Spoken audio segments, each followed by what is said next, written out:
오늘 말씀은 시편 34편 1절에서 10절입니다. 여기 주보에 있는 대로 쉬운 말 성경, 제가 먼저 쭉 봉독을 하다가 또 같이 하도록 하겠습니다. 내가 끊임없이 주를 찬송하리라. 내 입에서 주를 찬양하는 소리를 그치지 않으리라. 내가 마음속 깊이 주를 자랑하리니 마음에 상처 입은 자들이 나의 찬양 소리를 듣고서 기뻐하여라. 나와 더불어 다 같이 주를 기리자. 나와 함께 다 같이 주를 높이자. 내가 주를 찾아 그분께 간구하였더니 주께서 내 기도를 들어주셨네. 주께서 두려워 떨고 있는 나를 건져주셨네. 5절 다 같이. 주를 바라보는 이들은 그 얼굴이 환히 빛나니 그 얼굴이 두 번 다시 수치를 당하지 않으리. 이 가련한 몸이 주께 부르짖었더니 주께서 그 기도를 들으시고 모든 고난에서 건져주셨네. 7절 8절 다 같이. 주를 경외하는 자마다 주의 천사들이 그를 애워싸고 건져주시네. 오 성도들아, 너희는 주께서 얼마나 어지신지 깊이 음미하고 알지어다. 그분 품에 안기는 사람은 참으로 복이 있도다. 다 같이 또 9절 10절 다 같이 하겠습니다. 너희 성도들아, 주를 경외하여라. 그분을 경외하는 사람들은 부족할 것이 없으리라. 비록 젊은 사자들은 먹이를 잃고 굶주릴지라도 주를 찾는 사람은 온갖 복을 다 받아 무엇 하나 부족할 것이 없으리라. 아멘, 아멘.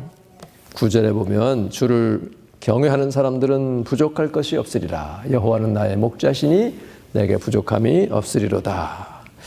또 7절에 보면 주를 경외하는 자마다 주의 천사들이 그를 에워싸고 건져주신다. 단 모엔이 작곡한 또 작사한 찬양이 있죠. 여호와 자이라, 여호와 이레 채우시네, 여호와 이레 돌보시네. 그 찬양에 나를 위해 천사를 예비하시네, 여호와 이레 채우시네. 바로 천사들을 예비하셔서 건져주시고 에워싸시는 그런 은혜. 참 다윗이 급박한 환경 가운데 벗어나고 하나님께 참 찬양한 내용 중에 들어 있습니다. 오늘 제목은 여호와의 선하심을 맛보아 알지어다. 이것이 우리 개역 개정에 나와 있는 구절이죠. 여기서는 주께서 얼마나 어지신지 깊이 음미하고 알지어다. 이렇게 나와 있습니다. 한번 저를 따라 해보겠습니다. 여호와의 선하심을 맛보아 알지어다. 야, 얼마나 좋은 말씀인지 몰라요. 맛을 보아 알아라. 여러분 그동안 삶에서 여호와의 선하심을 맛을 보셨습니까? 네, 보셨고 또 앞으로도 보시게 될 줄로 믿습니다. 지금도 그 맛을 보고 계시는 줄 압니다. 우리가 다윗 하면 여러 가지 그 다양한 모습들을 떠올리게 되죠. 우선 골리앗을 물맷돌 하나로 넘어뜨린 용맹한 소년이죠. 위대한 시인이요, 위대한 왕입니다. 그런가 하면 또 한편으로는 그의 어두운 면이 있죠. 밧세바를 빼앗고 그 남편 우리아를 죽게 한 살인자, 간음한 그 죄인의 모습도 떠올리게 됩니다. 그러나 의로우시면서 동시에 사랑이 많으신 우리 하나님은 회개하는 다윗에게 비록 그 죄값을 치르게 하셨지만 다시 회복시키시는, 그야말로 의와 화평이 서로 만나는 그런 선하신 하나님인 것을 우리가 알게 됩니다. 우리가 이 시편 150편 전체 가운데 가장 사랑하고 애송하는 시편이 23편 아니에요? 여호와는 나의 목자시니 내게 부족함이 없으리로다. 그가 나를 푸른 초장으로 인도하시고 쉴 만한 물가로, 잔잔한 물가로 인도하시는도다. 참 이 귀한 이 시는 참 아무리 읽고 또 읽고 음미하면 음미할수록 우리가 나이가 들면 들수록 은혜가 되는 그런 시입니다. 만일에 그가 금수저로 태어나가지고 왕궁에서 자란 상태로서 이 시였다면 우리와는 별 상관이 없죠. 예. 그리고 그렇게 아름다운 시가 나올 수도 없습니다. 그는 베들레헴의 평범한 집, 오히려 좀 가난한 편에 속한 부유하지 못한 가정에서 8째 막내 아들로 태어났잖아요. 그리고 집에서 별로 이렇게 취급도 못 받고 저 들에나 나가가지고 양이나 치던 그런 목동 아니었습니까?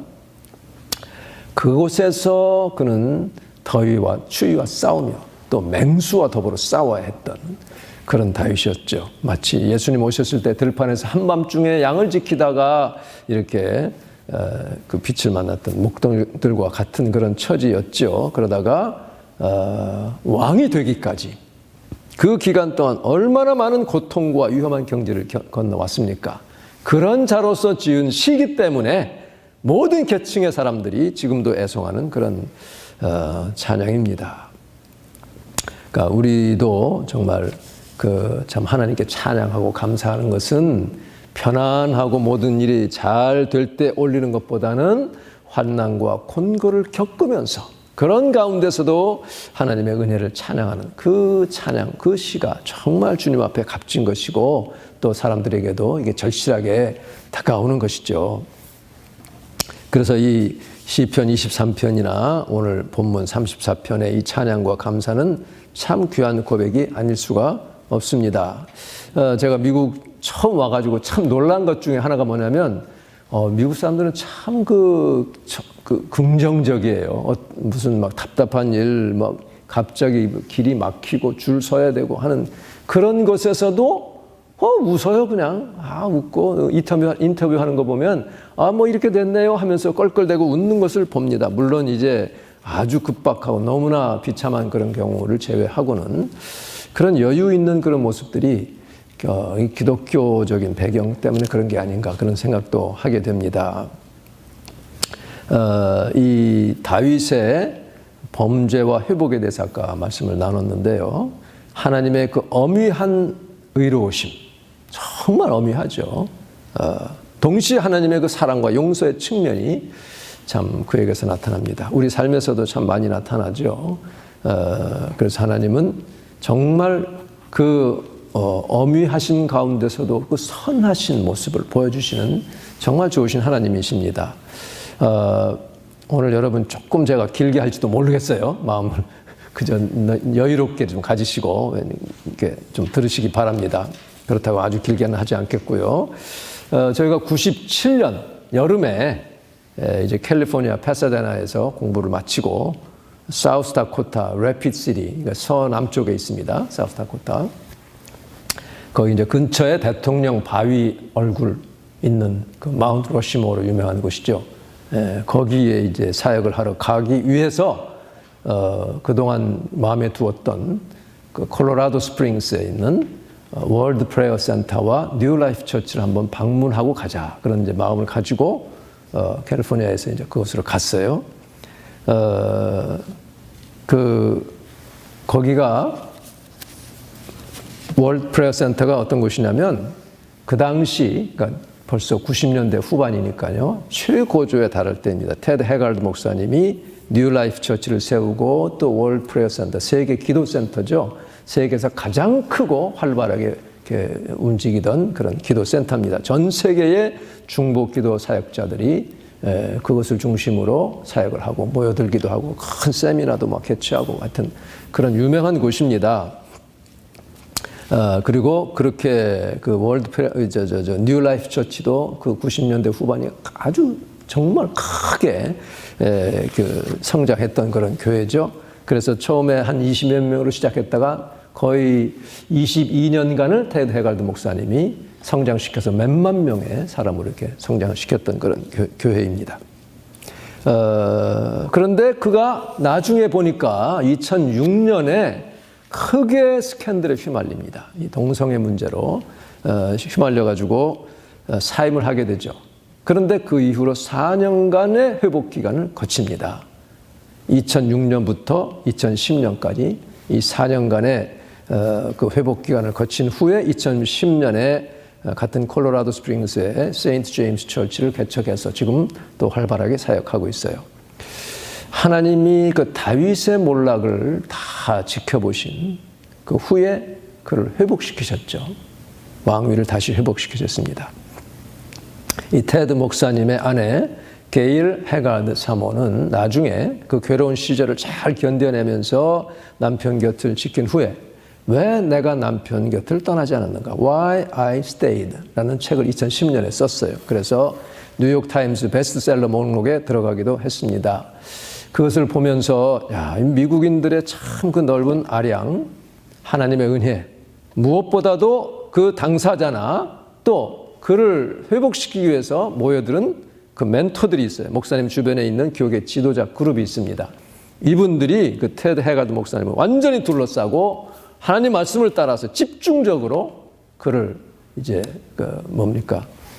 이제 고쳐 나갑니다. 고쳐 나가는데 그의 왜곡된 성의식, 그가 그렇게 타락할 수밖에 없었던 성장 배경, 영적인 문제들, 이거를 다각적이고 심층적으로, 전문적으로 그를 직면하게 하고 치료의 과정을 4년간에 걸쳐 하게 되죠. 그러면서 그의 내면 깊숙이 파고든 사단의 교두보, 이 사단에게 문을 열었던 이것을 닫고 하나님의 은혜와 치료를 향한 문을 열게 하는 그런 과정을 거쳤다는 것이죠. 그런 과정 가운데서 그가 회복을 받게 됩니다. 그래서 그는 그 열린 문의 복을 위해서 마음의 문을 치료를 위해서 열었다는 게 참 중요한 것이죠. 여기 이제 하나님의 큰 은혜가 있고 선하심이 나타나는데요. 이거에 비하면 참 그 한국에서 또는 이민사회에서 그런 그 목회 중에 일어난 이 스캔들에 대해서 전문적인 어떤 치유 과정도 결여되어 있고 본인도 그걸 별로 원치 않고 아직 그 문제 근원조차 파악되지 못한 상태에서 그냥 지나다가 얼마 안 있어 이렇게 다시 또 목회를 시작하고 하는 그런 현상들은 참 안타깝고 두려운 면이 있는 게 사실입니다. 다윗은 시편 51편에서 바로 그 범죄한 뒤에 그 회개의 시잖아요. 피 흘린 죄에서 나를 용서해달라고 하고 구원해달라고 그러고 정말 하나님의 면전에서 나를 쫓아내지 말아달라고, 구원의 이 기쁨을 다시 회복시켜달라고, 성령을 내게서 떠나지 말게 해달라고 간절하게 그렇게 기도하는 모습을 보게 됩니다. 그렇게 그가 회복된 데는 나단이라고 하는 선지자의 담대함과 또 하나님 말씀에 순종하는 것, 또 다윗은 왕이지만 하나님의 사람을 존중히 여기고 그를 통한 하나님의 말씀을 그대로 경청하고 수용한 그런 모습들이 우리가 그것을 성경을 통해 볼 수가 있습니다. 그래서 하나님이 참 그 다윗을 버리지 않고 회복시키겠다고 하는 하나님의 의지. 그래서 그가 정말 또 본인 자신도 그렇게 넘어졌다고 해서 그냥 포기한 것이 아니라 다시 더 단단해지고자 하는, 다시는 범죄 어리석음에 빠지지 않게 하는 그런 자신의 결단, 이런 것들이 이제 합해져서 그의 회복이 있었습니다. 다윗은 그의 성정이 아주 다양하고 역동적인 사람이에요. 대단히 폭이 넓습니다. 시적인 그 감각, 정서적인 그런 감각이 아주 깊고 예민한 그런 사람이죠. 그러면서 수많은 찬양을 남겼지만 또 한편으로는 골리앗을 그냥 내고 목을 자르고 또 전쟁에서 막 용맹한 그런 또 모습도 나옵니다. 그것은 그가 복동을 지나면서 그 들에서 사자와 곰과 상대하며 잔뼈가 굵은 그런 그 용맹성, 그리고 더군다나 골리앗이 올 때에 그래 네가 이마가 넓으니 더 잘 맞는다 하고 막 달려가잖아요. 이렇게 그 용맹성이 나타납니다. 그런데 성경에 보면 그를 향해 마주 달렸다고 돼 있어요.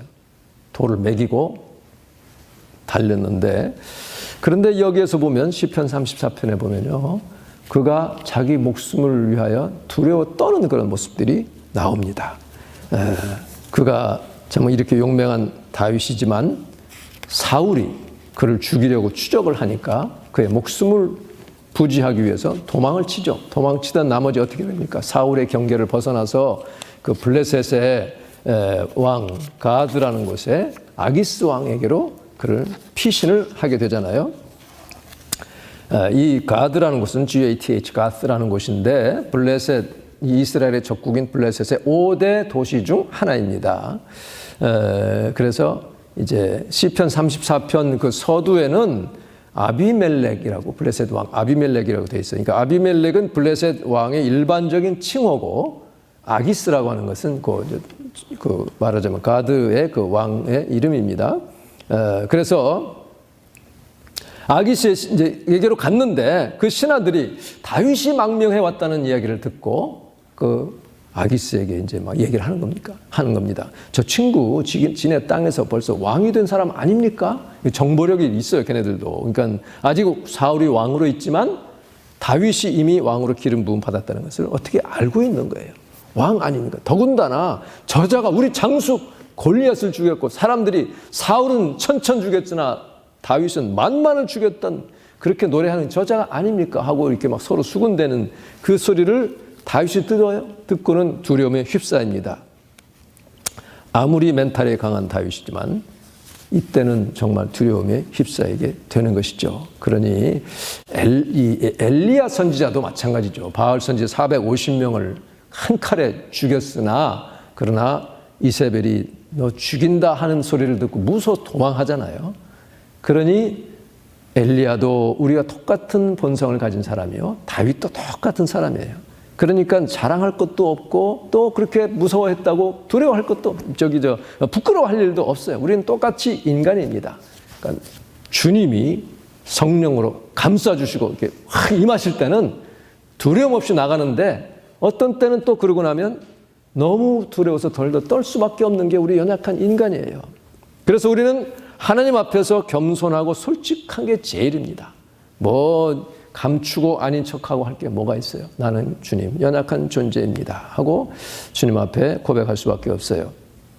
지금 다윗이 사울의 칼날을 피해서 겨우 여기까지 왔는데 잘못했다가는 여기서도 죽는 게 이제 시간 문제예요. 그러니 절체절명의 위기에 봉착합니다. 그래서 다윗이 재빨리 머리를 굴리죠. 야, 어떻게 하면 내가 살아날 수 있을까? 도망치자니 이제는 늦었어요. 벌써 딱 알고 있으니 도망칠 수가 없으냐. 유일한 길은 내가 미쳐버리는 거다 하는 그것을 우리 알게 됩니다. 아까 말한 것처럼 다윗은 굉장히 폭넓은 사람이에요. 그러니 자기 체면이고 뭐고 얼마든지 버릴 수 있는 사람입니다. 나중에 그 여호와의 법궤를 가져올 때 얼마나 기뻤으면 체면이고 뭐고 막 옷이 다 드러날 정도, 몸이 드러날 정도 춤을 춥니까? 그러니까 흥도 많고 그리고 너무나 아주 폭넓은 그런 사람이기 때문에 자기 어떤 사람은 미련하게 그런 위기에서 자기 디그니티를 지킨답시고 하다가 어려움 당하는 경우도 많이 있죠. 그런데 당시 중근동 지역에서는요, 뭐 다른 것도 마찬가지겠지만 미친 사람, 광인들, 그들은 bad luck예요. 그러니까 이 사람을 가까이 두는 것은 운을 나쁘게 하는 거라는 그런 믿음들이 있었습니다. 그래서 이 아기스는 어디 나한테 미친 사람이 부족하다고 이 사람까지 데리고 왔냐? 당장 내쫓아라 하고 내쫓습니다. 그러니까 다윗은 그것을 알기 때문에 자기가 이미 왕으로 기름 부음 받았지만 지금 당장 자기는 살기 위해서 신분 급 강화를 하는 거예요. 완전히 최저급으로 내려오게 됩니다.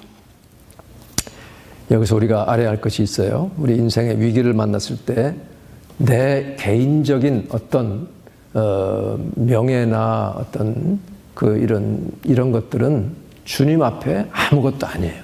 그거 내세우려다가는 치도곤을 참 곤욕을 치게 됩니다.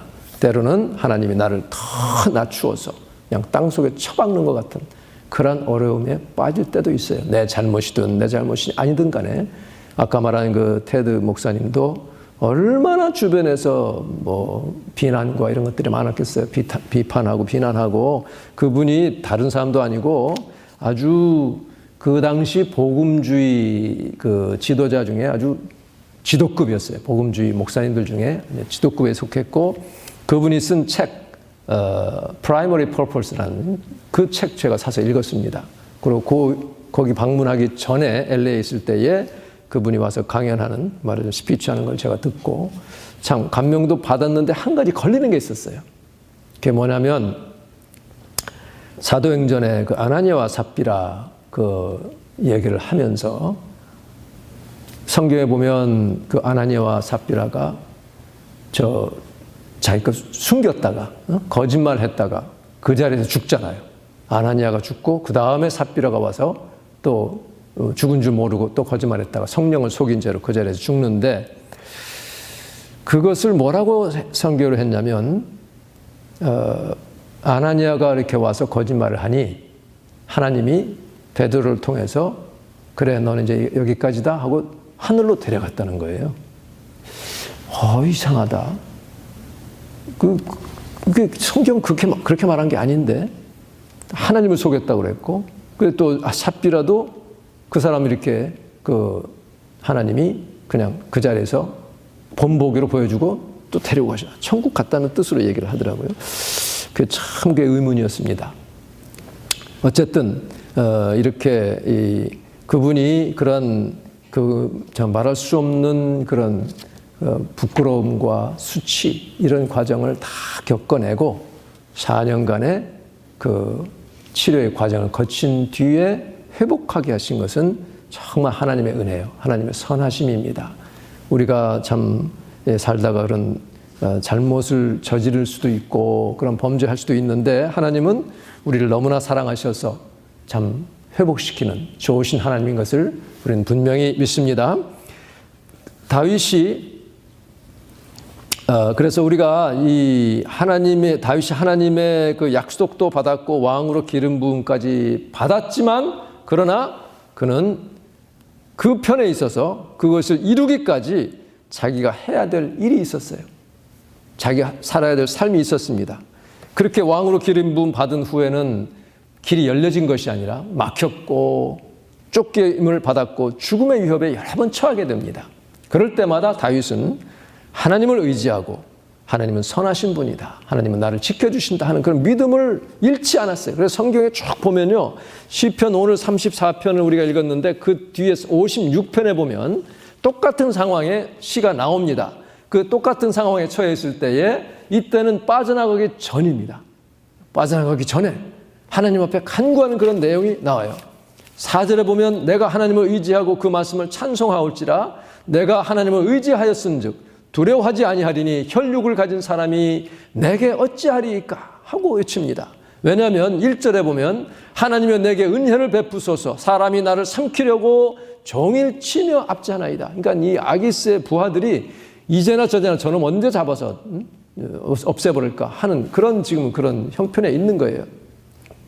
그래서 8절에 보면 나의 유리함을 주께서 계수하셨사오니 내가 지금 유리방랑하는 여기저기 정말 내동댕이 쳐지는 그런 모습을 주님이 아셨사오니 나의 눈물을 주의 병에 담으소서 이것이 주의 책에 기록되지 아니하였나이까. 그러니까 눈물로서 하나님께 호소하는 그런 내용이 나와요. 우리가 살다가 정말 어려운 일을 겪을 때 주님 내 눈물을 주님의 병에 담으시옵소서 하고 눈물로 기도하면 하나님이 들어주시고 건져주시는 것을 우리는 분명히 믿습니다. 그래서 내가 아뢰는 날에 내 원수들이 물러가리니 이것으로 하나님이 내 편이심을 내가 아나이다. 그러니까 내가 하나님께 아뢰고 부르짖고 외치고 그렇게 기도할 때 하나님이 들어주신다는 것을 분명히 말씀하고 있습니다. 그래서 이 다윗은 지금 바로 이 오늘 본문에서 이렇게 하다가 이제 쫓겨나서 자유의 몸이 되니까 하나님을 마음껏 찬양하는 것이 바로 오늘 본문 34편의 말씀입니다. 여호와는 광대하시다. 함께 주의 이름을 높이자. 이렇게 주님을 찬양합니다. 그러면서 너희는 주께서 얼마나 어지신지 얼마나 선하신지 맛보고 깊이 음미하고 알지어다. 이렇게 정말 찬양을 하고 있습니다. 정말 그 선하심을 우리가 맛보는 것은요, 여러분 삶에서 참 많이 체험을 하실 텐데, 저희 같은 경우도 참 지난주인가에도 말씀드렸지만 하나님이 어떤 때는 참 안 도와주시고 시궁창에 자꾸 빠뜨리시는 그런 체험도 참 많이 했어요. 그러면 하나님 어째 이러십니까? 그러면서도 또 한편으로는 내가 뭐 그냥 부족하니까 뭐 이래도 싸지 하고 그냥 당했어요. 그 90년에 이제 뉴저지에서 목회를 부목사로 이제 시작할 때에 너무나 먹고 살지 못할 정도로 이제 주는 거예요. 그러니 이것 가지고는 뭐 아기도 이제 하나 생기고 했는데 그때 저는 어떻게 기도했냐면 하나님 내가 지금 여기서 이렇게 못 받는 거 하나님이 채워주세요. 그렇게 기도했어요. 하나님이 채워주실 줄을 믿습니다. 아까 여기 성경에 있는 것처럼 그러면서 제 뒤에 온 저는 이제 부목사인데 제 뒤에 온 전도사님이 와가지고는 나중에 보니까는 저보다 더 많이 받아요. 너 그거 몰랐는데 나랑 같이 있던 어떤 집사님이 막 뭐라고 화를 내면서 불평하는 얘기를 들어보니까 그분이 이제 그 담임 목사님한테 가가지고 막 그렇게 해가지고는 더 많이 받는다는 거예요. 그래도 저는 가만히 있었어요. 바보 취급을 하든 말든 간에 나는 그저 그런 거 가지고는 얘기하지 않으리라 하고 그래도 하나님이 어떻게 그냥 먹여주시고 살려주셔서 그 사명을 감당을 했습니다. 나중에 이제 다시 이제 뉴저지로 와가지고 한 10년 후, 한 5, 6년 후죠. 목회를 하게 됐을 때에 그때에 제 교회의 주일학교가 3명이었어요. 제 아이들 둘하고 한 다른 성도의 아이하고 제 아이가 그때 초등학교 한 2학년부터 한 5학년, 6학년 그때까지고 어린아이는 이제 뭐 기저귀 겨우 떼었던 상태고 그 사이에 한 1, 2년 아래에 여학생이 있었는데 자매 그 어린 딸을 가지고 있는 엄마 자매님이 치과 의사입니다. 그러니까 한국에서 치과 의사에 있는데 미국에 와가지고 미국 그 라이선스도 따고 그래서 이제 한국 가가지고 이제 치과를 이제 하려고 굉장한 포부를 가지고 있었어요. 실력도 좋고요. 아주 당찬 분이에요. 미국에서 라이선스를 딴 다음에는 한국 가서 빌딩 하나를 완전 치과 빌딩으로 만들어서 각 분야마다 치과의 각 분야마다 다 그냥 뭐 보정도 있고 뭐 여러 가지 있잖아요. 그 의사들을 다 이제 거느리고 큰 치과 기업을 하리라 그런 포부를 가지고 공부하다가 우리 교회를 오게 된 거예요. 근데 저는 계속해서 설교를 그런 세상적인 그런 다 버리라 계속 그 말씀을 했거든요. 그랬더니 처음에 저랑 같이 교회 하자고 하신 그런 분들은 그 말을 못 듣는 거야. 듣다가 도저히 못 견디겠다고. 왜 좋은 축복된 말씀 안 주시고 왜 자꾸 그런 얘기를 하냐고. 우리는 일주일간 먹고 살기도 힘든데 왜 그렇게 힘들게 말씀하시냐. 그래서 뭐 나는 어떻게 하냐고. 미안하다. 그리고 계속했죠. 그랬더니 한 1년 있다가 다 나가버렸어요. 저랑 교회 하자는 분들이. 몇 명 안 남았습니다. 그리고 거기에서 그 남은 사람들은 정말 그 치과 의사 빼고는 전부 다 문제 있는 분들이에요. 다 그냥 정신적인 문제 또 그 어떤 분은 그 뇌성마비에 걸린 분 이런 분들만 몇 사람 남았어요. 그래도 그분들 데리고 같이 했는데 나중에 그러니까 그 다른 같이 하자고 하신 분들은 이 설교에 어펜드를 받아가지고 나갔지만 그 치과 의사 그분은 얼마나 은혜를 받는지 몰라요. 뭐 매주마다 너무너무 은혜를 받아가지고 결국은 자기 생각을 버린 거예요. 자기 포부와 앰비션을 버리고 이게 아니구나. 내 삶은 하나님의 영광 위에 사는 것이 정말 보람 있는 의미 있는 삶이구나 생각하고는 한국 가가지고는 그 생각을 접고 정말 소박하게 하면서 선교 활동 많이 하면서 그래서 제가 몇 년 후에 그 교회 이제 그만두고 이제 한국 갔을 때 이제 한번 연락을 한번 했어요. 잠깐 인사라도 할 겸 했더니 이거 그냥 가지 말고 잠깐 기다리고 있으라고 그래가지고는 뭐 여자분이니까 단둘이 어디서 뭐 식사도 할 수 없잖아요. 길거리에서 저한테 10만 원짜리 수표를 10장을 주더라고요. 여비하라고. 어쨌든 참 이렇게 그리고 나서 그 주일학교 3명 있었는데 그 3명을 가르친 선생님이 있었습니다. 그분은 여기 신학교를 나온 전에 이제 전에 있던 교회에 잘 아는 여자 집사인데 그분이 신학교를 나왔어요. 그래서 전에 전도사로 임명하려고 했는데 그분은 한사코 자기 사명은 하나님께 받기를 평신도로 그냥 사역하고 섬기는 것이 자기 사명이다 해가지고 그냥 집사로 있으면서 그 아이들을 계속 하나님 말씀을 가르쳤어요. 주일날마다 그 몇 명 안 되는 애들 데리고. 그 중에 제 큰아이가 제일 많이 영향을 받았습니다. 그래서 그때의 자기 신앙이 탁 기초가 잡혔다는 거죠. 결국은 나중에 결혼할 때 그 선생님을 제일 먼저 초대했고 목사 안수 받을 때 자기 정말 그 믿음의 은인이라고 또 제일 먼저 그분을 초대하니까 그 선생님이 얼마나 감격을 하는지 그래서 정말 이 하나님이 그때는 손해봤고 그때는 억울했고 하지만 그 좋으신 하나님의 선하심을 맛보아할 수 있게 해주신 참 귀한 열매를 누리게 됐습니다. 그 하나님은 지금도 선하심을 맛보알게 해주십니다.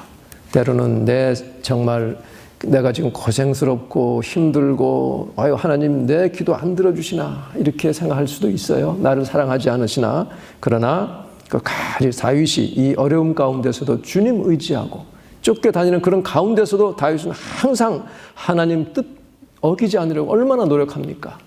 그것을 보고 하나님은 정말 좋은 보상을 해주시는 것을 우리가 보게 됩니다. 비록 범죄에 빠졌을지라도 하나님은 다시 회복시켜 주시는 그 선하신 하나님. 젊은 사자는 오히려 궁핍하여 줄일지라도 아무리 힘있고 젊은 그런 사냥 잘하는 사자를 할지라도요.